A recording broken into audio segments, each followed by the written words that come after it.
நம்மளாம் நிர்வாணமா தான் தெரிஞ்சுக்கிட்டு இருந்தோம். மோடி ட்ரெஸ் போட்டு தான் நம்ம பேண்ட் ஆரம்பிச்சோம், நம்ம தாடி வளர்த்த ஆரம்பிச்சோம். தாவேக தலைவர் வந்த பிறகு தான் நம்ம வந்து ஜட்டி போட ஆரம்பிச்சோம். அது 2 மாநாடு நடத்தினாரு, அது ரேம் வாக் நடத்தினாரு. அது எப்படி தெரியுமா போனாரு? சிங்கம் ஒன்று புறப்பட்டதே நல்ல காலம். ஆனா இங்க மேடை ஏறணும்ல ஸ்டாலின் ஆயிட முடியாது. அப்படியா? ஆமா, அதுதான் அந்த மாநாடெல்லாம் எங்களுக்கு நடத்த தெரியாது. நான் சின்ன பொண்ணுக்குலாம் ஆசைப்பட்டது இல்லை. எனக்கு என்ன வயசோ அதுக்கேற்ற மாதிரி தான் நான் விருப்பப்படுவேன். என்கிட்ட எவ்வளவு இருக்குதோ அதுக்கு தகுந்த மாதிரி. புதுசா வந்தவர் நீங்க. தமிழக அரசியல் அப்படியே தலை பிச்சுக்குது சார். அது சிங்கம் ஒன்று புறப்பட்டதே அப்படின்னீங்களே, அந்த சிங்கத்தை தான் கேட்குறேன். ஒரு 4 படத்தில் நடிச்சவன்லாம் வந்து முதலமைச்சர் ஆகணும்னு ஆசைப்படுறான். அப்படிப்பட்ட காலத்துல இதுதான் நேர்மையான சேனல் சொல்லி எனக்கு இருக்குது, நான் அள்ளி முடிகிறேன், உங்களுக்கு இல்ல முடியாது. அதே மாதிரிதான் இது. ஆம்பளை எனக்கு அள்ளி முடிய வேண்டிய அவசியம் இல்லை. திராவிட சமூக நீதி சொல்றீங்களே, ஆமா, அந்த சமூக நீதி திராவிட முன்னேற்ற கழகத்தில் இருக்கா? பாப்பார ஜாதி கொடுக்கறத எதுக்குறோம், அதுதான் சமூக நீதி. பாப்பான ஒழிக்கிறது தான் சமூக நீதி. பச்சையாவே போகும்போது கர்ச்சிப்பில் வந்து மாமூடி திருட மாதிரி மூஞ்சால மூடிட்டு வர்றாரு. யாரு? உங்க இபிஎஸ் முகமூடி திருடரா? இல்ல, அப்படி நான் சொல்லல. அந்த மாமூடி திருடன்னு தான் கட்டுவாங்க, இல்லாட்டி கொரோனா வந்தவன் தான் கட்டிக்கிட்டு வருவான். தமிழக மக்கள் திராவிட இயக்கத்துக்கு அடிமைகள். ஆமா, எடப்பாடி பின்னாடி யார் இருக்கிறா? பத்துத்தோல்வி பழனிசாமி பேரு. குரோமோசோம் எனக்கு இருக்கு. XX குரோமோசோம் யாருக்கு இருக்கு? பெண்ணுக்கு இருக்கும். அப்படியா? நான் அப்படி இல்லை, எனக்கு தெரியாது.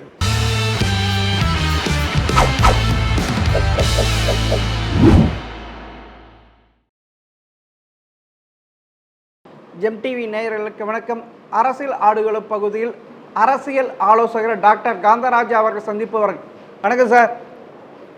கரூரில் முப்பெரும் விழா நடந்துதாமே, அது உப்பு சப்பு காரம் இல்லாமல் முடிஞ்சுதாமே? இருக்கட்டுமே. உப்பு சப்பு காரம் யாருக்கு வேணுமோ அவங்களுக்கு இருந்தது. நாக்கே இல்லாதவங்களுக்கு போய் அவங்க அங்கே போனாக்கா உப்பு சப்பு காரம் எப்படி தெரியும்? ருசி தெரிஞ்சவங்களுக்கு அது தெரிஞ்சது, உப்பு சப்பு காரம் இருந்து தெரிஞ்சது. அந்த ருசி செத்து போனவங்களுக்கு தெரியல. அதுக்கு நாம என்ன பண்ணுவோம்? நாக்கு செத்து போனவங்களுக்கு தெரியாதா இல்லை செத்து போனவங்களுக்கு தெரியாதா? அது ரெண்டும் ஒன்று தான், எல்லாம் ஒன்று தான். நாக்கே செத்து போச்சு, நான் ஆளே செத்து போனவன் தானே. நாக்கு செத்து போனவன்னு சொல்லுவாங்க, ருசி எல்லாம் ஒன்று தெரியாமல் போய் உட்காந்துருக்கோம். அந்த நாக்கு செத்து போனவங்களுக்கு இந்த உப்பு காரம் புளி தெரியாமல் போயிருக்கு. அதுக்கு நான் என்ன பண்ணுறேன் சார்? நம்ம முதல்வர் திரு ஸ்டாலின் அவர்கள் மோடியை பார்த்து காப்படிச்சாரு. இப்போ இளம் தளபதி தமிழக வெற்றி கழக தலைவர் அந்த விஜயை பார்த்து அப்படியே காப்படிக்கிறார் சார். அப்படியா? ஆமா. எப்படி? சிங்கம் ஒன்று புறப்பட்டதே, பனியன் போடுறது, அண்டர்வேர் போடுறது எல்லாம் வந்து அவரை பார்த்து காப்பி. ஆமா சார். அவர் எப்படி? நம்மளாம் நிர்வாணமா தான் தெரிஞ்சுக்கிட்டு இருந்தோம். மோடி ட்ரெஸ் போட்டு தான் நம்ம பேண்ட் ஆரம்பிச்சோம், நம்ம தாடி வளர்த்த ஆரம்பிச்சோம். தாவேக தலைவர் வந்த பிறகு தான் நம்ம வந்து ஜட்டி போட ஆரம்பிச்சோம். அது யாரு? விஜய் சொல்லி தானே நம்ம ஜட்டியே போட ஆரம்பிச்சோம். நம்ம ஸ்டாலின், நம்ம விஜய் சொல்லி நம்ம ஜட்டியே போட ஆரம்பிச்சோம். இல்ல அவர் 2 மாநாடு நடத்தினாரு, அது ரேம் வாக் நடத்தினாரு. அது எப்படி தெரியுமா போனாரு? சிங்கம் ஒன்று புறப்பட்டதே நல்ல காலம். ஆனா இங்க கரூரில் நடந்த முப்பெரும் விழாவில் ஒரு கூண்டுக்குள்ள தஞ்சாவூர் பொம்மை மாதிரி இப்படி போனார் சார். உங்கள் அதாவது விஜயை விட உங்களுக்கு இளமை ஸ்டாலினுக்கு அப்படி பண்ணுறாங்க சார். 70 வயசில் போகிறவரை பார்த்து 50 வயசு கூட 50 வயசுலேயே தாடி நரைச்சி போனவரை அறக்கலவன் திருப்பி வந்து கத்துறான், ஸ்டாலின் விட்டு விழுந்துட்டாரு, ஸ்டாலின் விடு. யார் உதறி போய் கிடக்கிறான்? 50 வயசு பையன் ஒரு ஆள் இளமை ததும்புற இளைய தளபதியின் பேர் வச்சுக்கிட்டு ஒரு 70 வயசு ஆளை பார்த்து பொறாமப்படுறான்னா யாரை பார்த்து சிரிக்கிறது? அந்த ஆள் அந்த அந்த இளமைன்னு சொல்லிக்கிட்டு தாடி நரைச்சி போய் கிழவனை சுற்றிக்கிட்டு இருக்காங்க, அந்த ஆளை பார்த்து சிரிக்கிறதா இல்லை ஸ்டாலினை பார்த்து? இல்லை, அவரை பார்த்து அப்படியே மாநாடு நடத்துகிறாங்களே. இதுக்கு முன்னாடி யாருமே மாநாடு நடத்தலையே. அப்படி கிடையாது. இது ஃபர்ஸ்ட் தளபதி விஜய் வந்து தாங்க மாநாடு நடத்தினாரு. இதுக்கு முன்னாடி மாநாடு ஏது? மாநாடுன்னா எல்லாரும் வந்து நாங்களாம் எங்கள் மாதிரி பைத்தியக்காரனுங்களுக்கெல்லாம் முதல் நாள் வந்து பொது இவங்க பொதுக்குழு செயற்குழு எல்லாம் கூடி மாநாட்டை எப்படி நடத்துறதுங்கிறதுக்கு அந்த கூட்டம் கூடும். மறுநாள் வந்து பல்வேறு வகையான பிரச்சனைகளுக்கு வந்து ஒவ்வொரு தலைப்பிலையும் இது கொடுத்து இந்த செஷனில் இந்த அமர்வில் வந்து இது பேசுவோம், மத்தியான அமர்வில் வந்து இதை பேசுவோம், ராத்திரியில் வந்து இதை பேசுவோம். ராத்திரியா கொஞ்சம் இருங்க, உடனே உங்களுக்கு அது புத்தி வந்துருமே. ஒரு நடிகருடைய இது இல்ல, உங்க புத்தி அது ராத்திரில என்ன பண்ணுவோம் சொல்லுங்க. அப்படி ராத்திரியா நீங்களே ராத்திரியா நீங்களே இல்ல கேக்குறேன். ராத்திரியான உடனே துடிச்சுங்களே என்னத்துக்கு கேட்ட என்ன பேசுவீங்க? ஏன்னா நடிகம் கூட இருக்கிற ஆளாச்சே. ராத்திரினா உங்களுக்கு பிளேன்ல தனியா ஒரு தனி பிளேன் எடுத்து தனியா ஒரு பொண்ணை மண்டியில உட்கார வச்சுட்டு போற ஆளுங்களாச்சே. அதனால தான் உங்களுக்கு ராத்திரி பகலே இது, ராத்திரி பகலே இது. அதுதான் அந்த மாநாடெல்லாம் எங்களுக்கு நடத்த தெரியாது. நான் சின்ன பொண்ணுக்குலாம் ஆசைப்பட்டது இல்லை. எனக்கு என்ன வயசோ அதுக்கேற்ற மாதிரி தான் நான் விருப்பப்படுவேன். என்கிட்ட எவ்வளோ இருக்குதோ அதுக்கு தகுந்த மாதிரி, என்கிட்ட எவ்வளோ இருக்கு தகுந்த வேலைக்கு தகுந்த மாதிரி ஆள் கிடைக்கும். சரி சார். 3 நாள் நடந்தா அந்த கூத்து, இது ஒரு நாள் நடந்த கூத்து. ஒரே நாள் அதே தான், ஒரே நாள் இல்லை, 1 மணி நேரம் நடந்த கூத்து. ஆமா, பூலோகத்தில் யாரும் கேள்விப்படாத மாநாடு. அப்படியா? ஆமா, அன்னைக்கா சொன்னாங்களே மேடையில் ஏறி நின்றுட்டு இருந்தா மைக்கை கெட்டு போச்சு. இங்க மைக்கு கெட்டு போச்சு. என்னடான்னு கேட்டா மனப்பாடம் பண்ணது மறந்து போச்சு, மைக் கெட்டு போச்சுன்னு தப்பிச்சு ஓடி போயிட்டாரு. அப்படியா? அதான் சொல்றேன். இல்ல, இங்க யாரும் புதுசா வந்தாலும் திமுக அழிக்க பாக்குறாங்க. திமுக என்னைக்கும் அழியாது, அழிக்க வந்ததான் அழிஞ்சு போவாருன்னு சொல்லியிருக்கேன். புதுசா வந்தது யாரு சார்? ஸ்டாலினுக்கு அவர் அழிக்க வந்திருக்க அந்த புதுசு யாரு சார்? நீங்க தான் சொல்றீங்களா, அழிக்க வந்தவங்க அழிஞ்சு போனாங்க.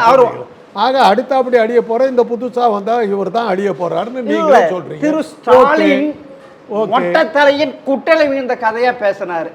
புதுசா வந்து அது யாரு சார்? எனக்கு தெரியல சார். புதுசா வந்தவர் நீங்க. தமிழக அரசியல் அப்படியே தலை பிச்சுக்குது சார். அது சிங்கம் ஒன்று புறப்பட்டதே அப்படின்னீங்களே, அந்த சிங்கத்தை தான் கேட்கிறேன். அந்த சிங்கம் அப்படி உதறிட்டு கிடக்குது. அது சிங்கம் சுண்டலியான கதை சார்.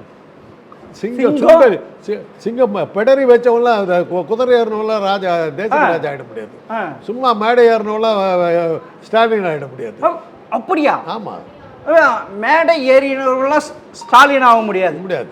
திமுகவின் மேடை ஏறியவர்கள் அண்ணா, நாவலர் நெடுஞ்செழியன், கலைஞர் கருணாநிதி, அன்பழகன், ஆர் ராசா, மனோகரன், இவங்கெல்லாம் நாக்கில் விளையாடும் வார்த்தை. இவர் நாக்கில் ஒன்றுமே விளையாடலையே சார். பிட்டு பேப்பர் பார்த்து படிக்கிறாரு சார். காலம் மாறி இருக்குதுங்க. ஓ அப்படியா? ஆமாங்க. ஒரு 4 படத்தில் நடித்தவங்கலாம் வந்து முதலமைச்சர் ஆகணும்னு ஆசைப்படுறான். அப்படிப்பட்ட காலத்தில் விட்டு இப்போல்லாம் வந்து அன்னைக்கு மீடியா கிடையாது. அன்றைக்கி உங்கள் மாதிரி ஒரு கூட்டம் தான் பத்திரிக்கை வச்சுக்கிட்டு போட்ட அட்டகாசமெல்லாம் பண்ணிக்கிட்டு இருந்தீங்க. உங்கள் கூட்டமெல்லாம் அடங்கி போச்சு. ஆனால் இன்னைக்கு இருக்கிற கோபாலபுரம் அரசு விழாக்களை கும்மாளம் அடிக்கிறது. கும்மாளம் இது யார் வீட்டு காசுல கும்மாளம் அடிக்கிறது? மக்கள் அதை கேட்பாங்க. மக்கள் அதை கேட்பாங்க. உங்க வீட்டு காசு மாத்திரம் இல்லை, எல்லாரும் மக்கள் அதை. என் பைசா கூட இருக்கு சார், என் பைசா கூட இருக்கு சார். நாங்க வருவோம், கேஸ் போடுங்க. புரோட்டோகால் பிரகாரம் நடக்கறாங்களா? வழக்கு போடுங்க. இன்னைக்கு வழக்கு போடுங்க. எப்படி மனைவி எல்லாம் கூட்டு வரலாம்னு வழக்கு போடுங்க. இல்ல பக்கத்துல உட்கார வச்சுக்கிறாங்க சார். பக்கத்துல யார் வீட்டு பொண்ணையோ தூக்கி மடியில உட்கார வச்சு பிளேன்ல போறான். அவன் காசு இல்லையா? சினிமாக்காரன் நான் காசு கொடுத்தேன். அவன் நீங்க அதை பார்த்து பொறாமப்படுறீங்க. பொறாமப்படுறமா? இதுதான் நேர்மையான சேனல் சொல்லி எனக்கு இருக்குது, நான் அள்ளி முடிகிற, உங்களுக்கு இல்ல முடியாது. அதே மாதிரிதான் நான் ஆம்பளை, எனக்கு அள்ளி முடிய வேண்டிய அவசியம் இல்லை.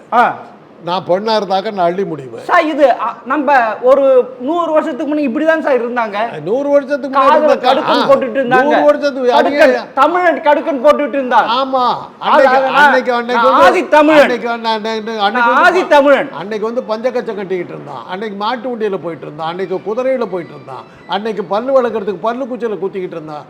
அன்னைக்கு ஷேவ் பண்றதுக்கு பட்டாக்கத்தி வச்சு ஷேவ் பண்ணிக்கிட்டான். பண்ணுங்களேன், யார் வேணாங்கிற. இன்றைக்கி ஏன் காரில் போகிறீங்க? இன்றைக்கி என்னதுக்கு டிவி கேமரா தூக்கிட்டு வர்றீங்க? நாங்கள் அவங்கள ஏற்றுக்கிறோங்க. நாங்கள் அவங்கள ஏற்றுக்கிறோம்.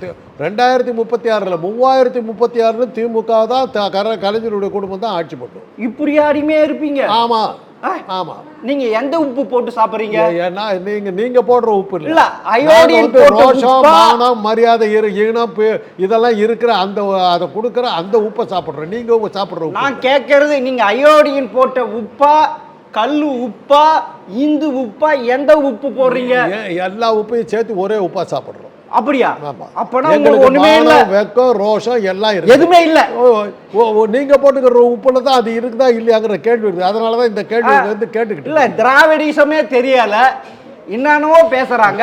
அவர் திராவிட இயக்கம் தெரியறதுக்கு உங்களுக்கு அது புரியலன்னா அவர் முட்டாள் இல்ல. புரியுதா உங்களுக்கு?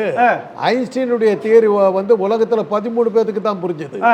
ஐன்ஸ்டீன் முட்டாள் இல்ல, உலகம் முட்டாள். அதை புரிஞ்சுக்காத உங்க சேனல் முட்டாள். அதுக்கு நான் என்ன பண்ண முடியும்? திராவிடிசம் தெரிந்தவர்கள் அவங்களுக்கு தெரிய ஸ்டாலின் என்ன பேசுறாங்க. அப்படியா? அப்போனா உங்களுக்கு தெரிய வேண்டிய அவசியம் இல்ல, உங்களுக்கு சொல்ல வேண்டிய அவசியம் இல்ல. திராவிடிசத்துல சமூக நீதி சொல்றீங்களே, ஆமா, அந்த சமூக நீதி திராவிட முன்னேற்ற கழகத்தில் இருக்கா? எங்களுக்கு தெரியும் இருக்கு. எங்களுக்கு தெரியல, இருக்கா? இருக்கு. அப்படியா? ஆமா. ஒரு ஜாதிக்கு இன்னொருத்தர், இந்த ஜாதி அந்த ஜாதி இந்த ஜாதி இப்படிதான் இருக்குது. அதுதான் சமூக நீதி. அதுதான் சமூக நீதி. இல்ல, ஒரே ஜாதி ஒரு பாப்பார ஜாதிக்கே கொடுக்கறது தான் அயோக்கியத்தனம். அதைத்தான் எதுக்குறோம். பாப்பார ஜாதி கொடுக்கறத எதுக்குறோம். அதுதான் சமூக நீதி. பாப்பான ஒழிக்கிறது தான் சமூக நீதி. பச்சையாவே சொல்றேன். அது ஒண்டிதான் ஒழிக்கணுமா? ஆமா. அப்படியா? நீதான் பாப்பான் தானே வந்து என்ன சொல்றீங்க? நீங்க தான் சமூக நீதி சொல்றீங்க. சமூக நீதி வந்து என்ன கேவலப்படுது? ஜாதியை வளர்க்கறீங்க, இந்த ஜாதியை வளர்க்கறீங்க. நீங்க வளர்க்கறதுனால தமிழகத்தை கூறு போடுறீங்களே. ஆர்ப்பண கூட்டம், இந்த சனாதன கூட்டத்தை ஒழிக்கணும்னா ஜாதியை வளர்த்து ஆகணும். இது ஜாதி வளர்த்து ஆகணும். ஆமா. அப்பதான் உங்களை ஈவேரா கொள்கையை தூக்கி குப்பையில போட வேண்டியதான். ஜாதியை வச்சுதான் நாங்க வருவோம். ஜாதியை வச்சாதான் உங்களை ஒழிக்க முடியும். அப்படியா? கூட்டம் ஆடுற ஆட்டத்தை நிறுத்தத்துக்கு தான் வழி ஜாதி. இது பிற்படுத்தப்பட்டவர்கள் ஒன்னா சேர்ந்து பட்டியலமும் பிற்படுத்தப்பட்டவர்கள் உங்களை ஒழிக்க முடியும். இருந்தா வந்த ஒரு ஆரிய வந்தேறி கூட்டம் வந்து எங்க தலைமையில ஏறி உட்காந்துக்கிட்டு இல்லாட்டி சமாளிக்க முடியாது. இவ்வளவு நாள் நாங்க நிக்கிறோம்னா எப்படி? உங்களை ஒழிக்கிறதுக்காக தான் நாங்க ஒன்னா சேர்ந்தோம். சரி, அதுதான் இந்த சமூக நீதி. இல்ல, இன்னைக்கு தடுமாறுறீங்க. நான் தடுமாறேனா? இன்னைக்கு வெளுத்து வாங்குறேன், வெளுத்து வாங்குறேன். இவ்வளவு கத்திரீங்களா? புரியல. அடிமையில இருந்து புரியல. நான் ஆணையிட்டால் அதே மாதிரி உங்களுக்கு ஆணையிடுறேன். ஆணையிடுறேன். நீங்க வாங்க, சவுக்கு நான் கையில வச்சிருக்கேன். நான் வச்சிருக்கேன். ஆணையிட்டாளுங்க. உங்களுக்கு உதவாங்குவீங்க. நான் உதவாங்க. ஆணையிட்டால் நீங்க பெரிய சவுக்கு என்கிட்ட இருந்து ஒரு அடி அடிச்சா தாங்க மாட்டீங்க. நீங்க பழைய திராவிட முன்னேற்ற கழகத்தை சேர்ந்தவர், அண்ணாவினுடைய சிஷியன், தொண்டன். அதனால் உங்ககிட்ட நான் வாங்குறது பெருமையாக கருது. இல்ல இல்ல, இப்ப இருக்கிறது ஒண்ணுமே இல்ல, எல்லாம் மசாலா இருக்கு. அடிச்சு விட்டான், வாங்கிக்கிட்டா என்ன பண்ணுவோம்? அடிச்சான், ஆனா எனக்கு மதிக்கவே இல்லை அப்படி சொல்லிட்டு போனா எனக்கும் அது ஆச்சரியம். சார், நீங்க நல்லவன்ட்டு எனக்கு தெரியும் சார், அதனால வலிக்கலன்னு சொல்லுவேன் சார். நன்றி. உங்க மேல எவ்வளவு பாசம் பாருங்க சார். அதான் நான் ஏன் அப்படி உங்களை அடிக்கலன்னா உங்க மேல எனக்கு பாசம் இருக்குது, அதனால நான் மெதுவா அடிச்சேன், அவ்வளவுதான் சார். அப்புறமா ஒன்னு சொல்றாரு, எங்கள் கைது செய்து அடக்கி ஒடுக்க பார்க்கிறார்கள், இந்த திமுகவை அழிக்க முடியாது. சார், அந்த அடக்க ஒடுக்க பார்க்கிறவர் இன்ன சுதந்திர போராட்ட வீரரா இல்ல யாரு சார்? அவரு செந்தில் பாலாஜி யாரு சார்? இப்ப இந்த நாட்டை அவ்வளவு வக்காலத்து வாங்குறாரு. நாட்டை ஒருத்தர் ஆண்டுகிட்டு சுத்திக்கிட்டு இருக்காரு. அவ்வளவு வக்காலத்து வாங்குறாரு. 56 இன்ச் மார்பழகர் சுதந்திர போராட்ட வீரரா யாரு? நான் கேட்கிறேன், செந்தில் பாலாஜி அவர் கைது செய்து அடக்க ஒடுக்க பார்க்கிறாரு. யாருக்கு வக்காலத்து? செந்தில் பாலாஜி யார்? செந்தில் பாலாஜி யார்? அதே கரூரில் 10 வருடங்களுக்கு முன்பு ஊழல்வாதி, அவர் கைது செய்து சிறையில் அடைக்கணும் அப்படின்னு சொன்ன அன்னைக்கு சொன்ன நாக்கு என்ன, இன்னைக்கு சொல்ற நாக்கு என்ன சார்? அன்னைக்கு வெள்ளையனை எதிர்த்தோம், அதுக்கப்புறம் வந்து காங்கிரஸ். நான் செந்தில் பாலாஜி கேட்கிறேன், நான் செந்தில் பாலாஜி கேட்கிறேன். ஆட்களை பத்தி நான் பேசுறேன். அன்னைக்கு சொன்ன முதல்வருடைய நாக்கு என்ன 10 வருஷத்துக்கு முன்ன, இன்னைக்கு சொல்ற நாக்கு என்ன சார்? மனசு மாதிரி வந்துட்டார். ஓ, மனசு மாதிரி வந்துட்டார். அவர் வந்துட்டார், வந்தவங்களை ஏத்துக்கிட்டோம். மன்னிப்பு, தவறு செய்தவர்கள் மன்னிப்பு கேட்டால் மன்னிக்க வேண்டியது மனிதனுடைய மனப்பான்மை. அதுதான் ஜீசஸ் சொல்லியிருக்கார், புத்தர் சொல்லியிருக்கார், காந்தியை சொல்லியிருக்கார், இயேசு சொல்லியிருக்கார், வள்ளுவர் சொல்லியிருக்காரு. சனாதனத்தை தவிர சொந்தக்காரனா இருந்தாலும் சாவடிடான்னு சொன்ன ஒரு மதத்தை சேர்ந்தவங்க நீங்க. அப்பா வாத்தியார்னு பார்க்காத, தாத்தான்னு பார்க்காத, மச்சான்னு பார்க்காத, கூட பிறந்தவன் பார்க்காத, கொல்லுடா அப்படின்னு சொன்ன பகவத்கீதை எழுதுன ஃபாலோ பண்ற ஆட்கள் நீங்க. அவ்வளவு உத்தம நாங்க அந்த மாதிரி காட்டு, நாங்க அந்த மாதிரி காட்டு செந்தில் பாலாஜி அவ்வளவு உத்தம புத்தி. ஆமா, மறந்துட்டாரு, மன்னிப்பு கேட்டாரு, வந்துட்டாரு. அவர் ஊழல்வாதி சொன்ன நாக்கு இன்ன நாங்க தான் மன்னிப்பு அதுதான். ஓ, என்ன செய்தாரே ஒருத்தல் அவர் நன்னயம் செய்து விடல். ஓ, அப்படியா? அவ்வளவுதான். என்ன செய்தார், அவர் மறந்துட்டார், வந்துட்டார், நன்னையும் செய்யறோம், அவ்வளவுதான். வள்ளுவர் வாக்கு பிரகாரம் போறோம். கிருஷ்ணன் சொன்ன அந்த கிடைச்சவனெல்லாம் கொல்லுடாங்கிற அந்த வன்முறை இல்லை எங்ககிட்ட. அந்த பகவத்கீதை இல்லை. நாங்க மனிதர்கள், ஆறறிவு படைத்தவர்கள், மிருகத்திலிருந்து வேறுபட்டவர்கள். நாங்க பகவத்கீதையை படிக்கிற அடிமடையர்கள் அல்ல, அவ்வளவுதான். அப்படிங்களா? இல்ல, அந்த மேடையில பேசுறாரு, இபிஎஸ் பத்தி பேசுறாரு, பாஜக பத்தி பேசுறாரு, வேற எதுவுமே பேசல சார். வேற என்ன முதல்வர் அவர் என்ன சார், இது முப்பெரும் விழா சார், முப்பெரும் விழா. அது எப்படி இருக்கணும்? ஒரு தலைமை தாங்குகின்ற முதல்வர் எப்படி இருக்கணும்? அதாவது திமுகவுடைய தலைவர் எப்படி பேசணும், அதே கனிமொழி பேசுறாங்க எப்படி இருந்தது, அதே டைம்ல ராசா பேசியிருந்தா இன்னும் சூப்பரா எடுபட்டு இருக்கும்ல. அவங்க உங்களுக்கு அந்த இன்னும் நல்லா பேசுறவங்க பேச விட்டுருக்கலாம்னு ஆசைப்படுறீங்க, அதுக்கு உங்களுக்கு நன்றி. இன்னும் ஸ்டாலின் இன்னும் கொஞ்சம் நல்லா பேசணும்னு சொல்றீங்க, அதுக்கு உங்களுக்கு நன்றி. இல்லை, ஆக உங்க எதிர்பார்ப்புக்கு அவர் வரலன்னு தெரியுது. ஆமா, இல்லை, அது நம்ம ஸ்டாலின் சொல்லிக்கலாம். இந்த மாதிரி சில மீடியாக்கள் உங்க பேச்சு சரியா இல்லைன்னு சொன்னாங்க, அது விமர்சனத்தை சொன்னா அவர் ஏத்துக்குவார். அப்படியா? அது ஒன்றும் பெரிய இல்லை. இபிஎஸ் போயிட்டு சரண்டர் ஆயிட்டாரு, அண்ணா ஈசம் மறந்துட்டாரு, இப்ப அடிமை ஈசம் தான் இருக்கிறாருன்னு சொல்றாரு. உண்மையிலே எதிர்கட்சி தலைவர் அப்படிதான் இருக்கிறாரா தெரியாது. கார்ல முகமுடிப்பு கட்டிக்கிட்டு தலைமறைவா போனதை மாத்திரம் தான் நாங்க பார்த்தோம். அப்படியா? போட்டோ இருக்கு சார். அவர் தான் திறந்த வெளியே எல்லாருக்கும் கேமராக்கு முன்னாடியே அமித்ஷா பாக்குறாரு. எதுக்கு சார் கட்சிப்பு கார்ல போகும்போது கட்சிப்புல மகமூடி திருட மாதிரி மூஞ்சால மூடிட்டு வர்றாரு. யாரு? உங்க இபிஎஸ் முகம் திருடரா? இல்ல, அப்படி நான் சொல்லல. அந்த மகமூடி திருடன்னு தான் கட்டுவாங்க, இல்லாட்டி கொரோனா வந்தவன் தான் கட்டிக்கிட்டு வருவான். அது மாதிரி கட்டிக்கிட்டு போனாரு. எதுக்கு அது மாதிரி கட்டிட்டு போ? போட்டோ போட்டிருக்காங்களே சார். உண்மையில நான் கேட்கிறேன், அமித்ஷாவை சந்திக்கிறது அவ்வளவு பெரிய தப்பா?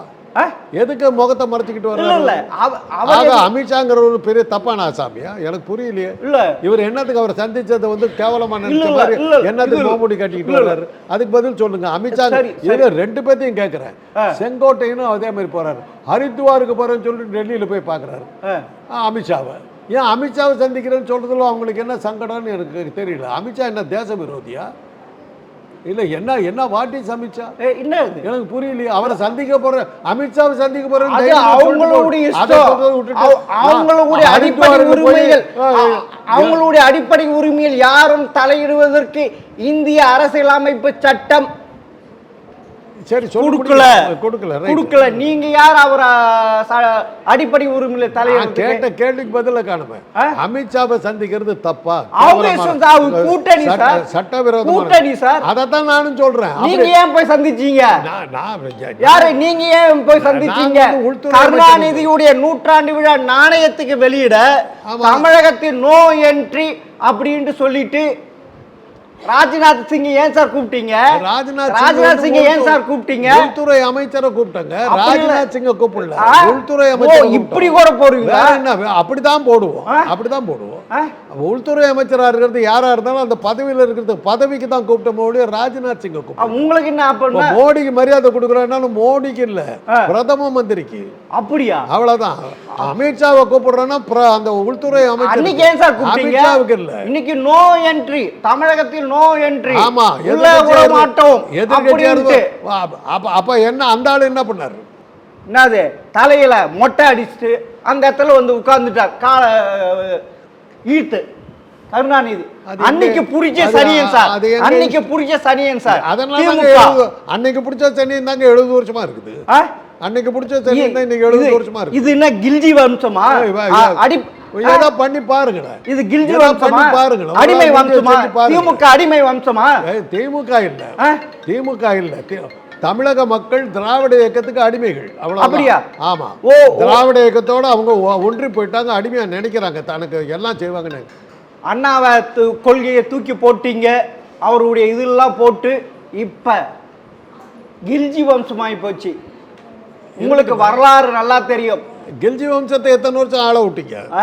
அந்த இது உங்களுக்கு நல்லா தெரியும். அதுக்கு நீங்க அடிமையா இருக்கீங்க. இது நவீன உலக 21ஆம் நூற்றாண்டு அடிமைகள் நீங்கள். சரி, இவ்வளவு பேசுறீங்களா? முடிஞ்சா முயற்சி பண்ணி ஒழிச்சு கட்டுக்கலாம் பார்க்கலாம். யார இவங்களை எல்லாம் ஒழிச்சு கட்டுக்கலாம். யார உங்களுக்கு சக்தி இருக்குதா, யோகிதை இருக்குதா, திறமை இருக்குதா, தைரியம் இருக்குதா, ஏதாவது திறமை இருக்குதா அவங்க கிட்ட? அவங்கள அழிச்சு காட்டுங்களா? இவ்வளவு கத்துறீங்களே, அவங்கள இறக்கி விடுங்களா பார்க்கலாம். இன்னும் முடியுமா உங்களுக்கு? உங்க பின்னாடி யார் வர்றா? ஒண்டியாளா சுத்திக்கிட்டு இருக்கிறீங்க, தனியாளா சுத்திக்கிட்டு இருக்கிறீங்க. எடப்பாடி. ஆமா, எடப்பாடி பின்னாடி யார் இருக்கிறா? தோல்வி பழனிசாமின்னு பேரு. அவ்வளவுதான் சார். ரெட்டையிலையும் மக்க வச்ச ஆசாமி சார். தமிழகத்தை அதிகமாக ஆண்ட கட்சி சார். தமிழகத்தை அதிகமாக ஆண்ட கட்சி அதிமுக.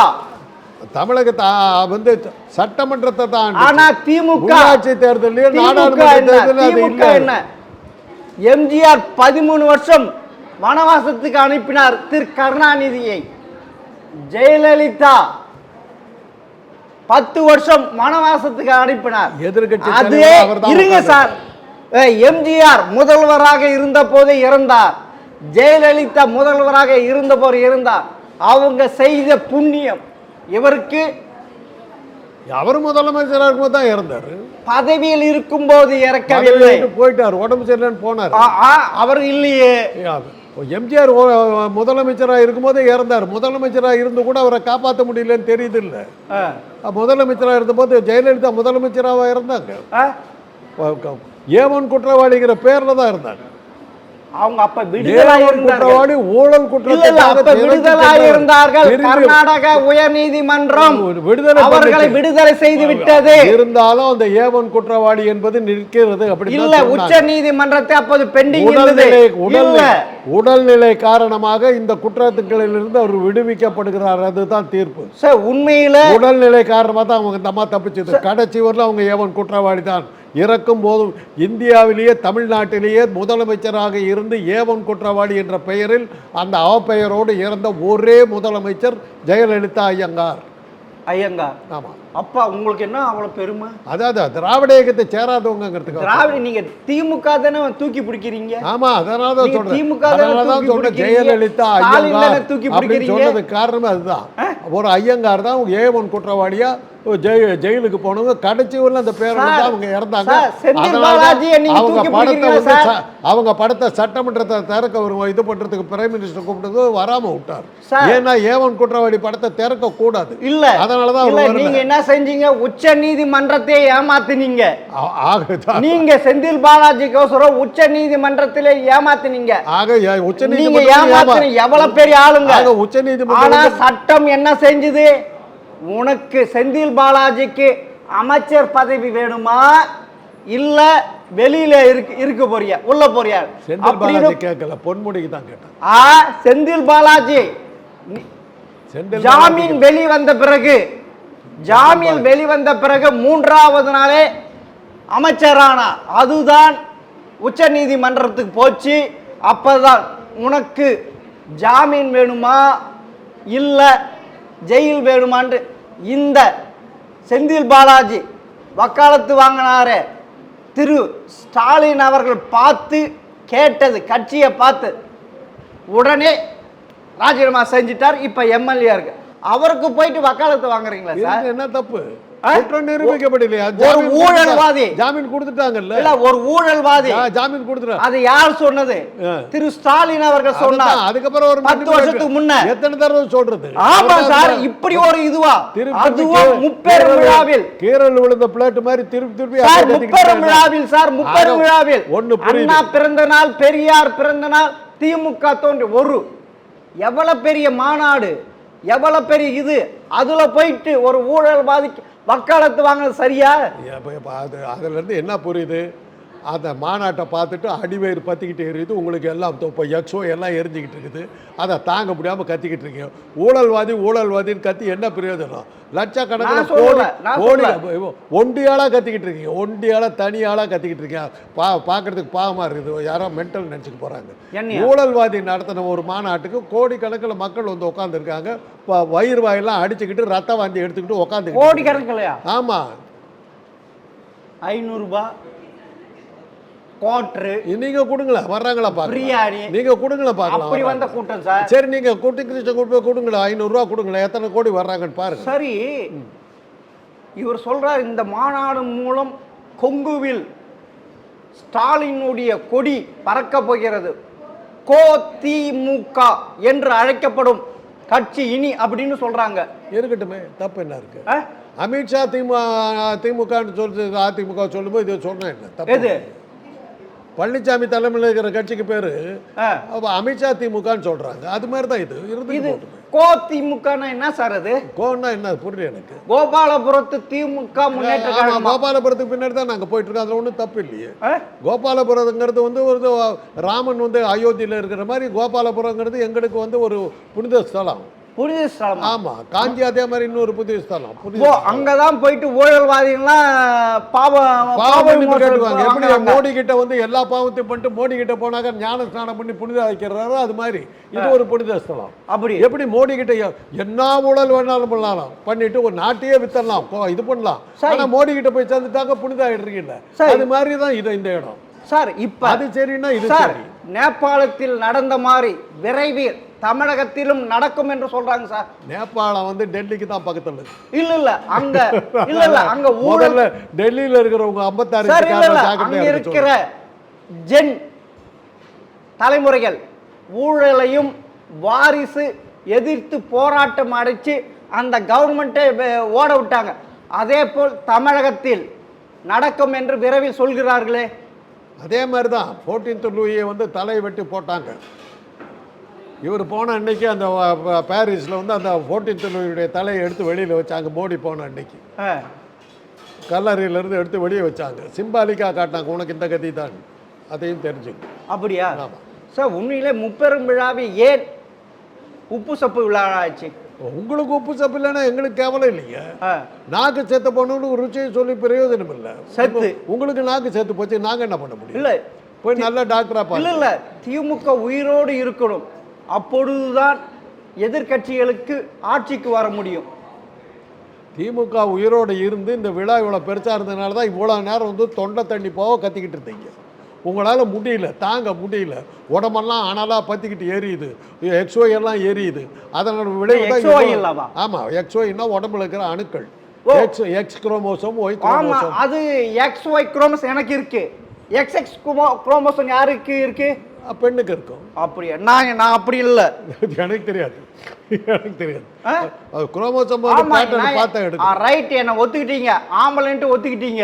இதெல்லாம் இது தேவையில்லாத. நீ இன்னைக்கு எக்ஸ்ஒய் குரோமோசோம் இருக்குதுன்றீங்க. நான் அப்படி சொல்லலையே. எக்ஸ்ஒய் எல்லாம் எரியுதுன்னா எக்ஸ்ஒய்னா எரியுதுன்னா ஆம்பளைக்கு தான் அது எக்ஸ்ஒய் குரோமோசோம். எக்ஸ் ஒய்ங்கிறது ஆணுக்கு. ஆமா. எக்ஸ்எக்ஸ்ங்கிறது பெண்ணுக்கு. ஆமா, அதுதான் நான் சொல்றேன். போது உங்களை வந்து ஒரு ஆண் நான் அப்படிதான் சொல்றேன், மருத்துவ ரீதியா சொன்னேன். அதை நீங்க ஒத்துக்கல. ஆமா, நீங்களே வந்து எக்ஸ்எக்ஸ் ஒய் நீங்க. ஆமா, அதுதான் ஈஸியா ஜெனடிக்ஸ். அதுதான் சிண்ட்ரோம். ஆமா, அதுதான் ஜெனடிக்ஸ். அதத்தான் நான் சொன்னேன். ஆமா, எக்ஸ்ஒய் தான் எரியுது உங்களுக்கு நான் சொன்ன போது உங்களை ஆணா சொன்னேன் நான். நீங்களா வந்து எக்ஸ்எக்ஸ்ஒய்ன்னு நீங்களா சொல்ல. இல்ல, நான் எதுவும் சொல்ல, நான் சொல்ல. உங்களுக்கு அதிமுக பார்த்தா பயப்படுறீங்க.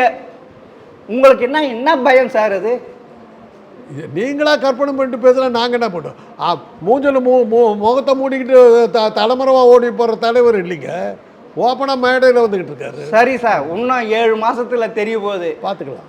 2026 யார் என்று உங்களுக்கும் தெரியும், எனக்கும் தெரியும். திரும்ப வந்து பார்க்குறேன். மிக்க நன்றி சார்.